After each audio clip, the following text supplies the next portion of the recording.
did you have skill set changes from your first job to today's job? Was there a transition? Just for the benefit of all, my first job was in Army.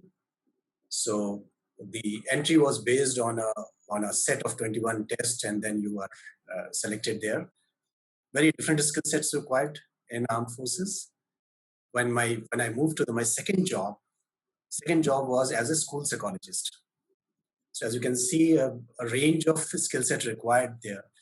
In my second job, I had to deal with kids as young as 4.5-year-old, and train teachers, deal with parents, their concerns, conduct workshops with 700, 800 people.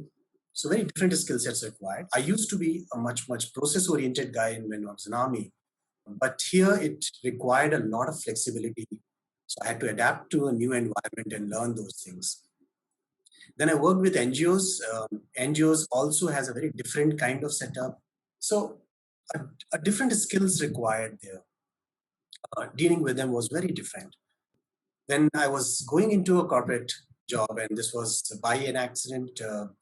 Somebody wanted to deploy a psychologist in the customer service department, and they invited me as a psychologist. Then after a discussion, we decided to go ahead with this association. I realized that I was not equipped for that job fully. I knew my space, but this is a different ecosystem. So I spoke to one of my cousin who was running, in those days, computer training institutes were there. So I requested him if you can train me on some of these skills which are required in present day corporates. And I took a week-long tuition on MS Excel. And I can't tell you how helpful that was, because when I landed up in the job, I found that almost 80-90% of the work was in MS Excel. And it had to be. And till date, I find MS Excel as the most useful tool. So it has continuously been happening. And I'll just give you example of recent last year in March, when the COVID struck us and there was a lockdown. We decided to all the physical training programs to be cancelled. We were grappling to get the entire training converted into an online.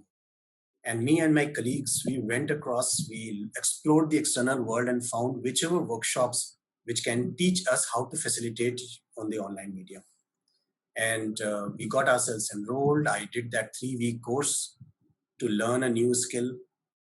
Although we were doing a little bit of work on the online, but facilitating, holding people's attention for that long was an important thing. So we had to learn. So every time it's a fresh skill, new skill, and we have to do it. There's no choice as such. If you want to be in the game, stay in the game, you have to learn. Can I build on that actually for a second? Yes. Yes, Patrick. Because I think you said something there about skills changing, and I don't necessarily think that skills always change. I think you add to your library of skills. Basically, you're equipping yourself with more skills, and often those skills are built on your prior skills, right? You're building foundations. So any of your past experiences, and this is something that we do in learning design, we try to tap into your past experiences because there's a lot of valuable information and skills you already have that we can use to help you build your new skills. So something I really just wanted to highlight there is listening to my story and listening to Mr. Sinha's story, you hear us talk about these initial experiences we've had.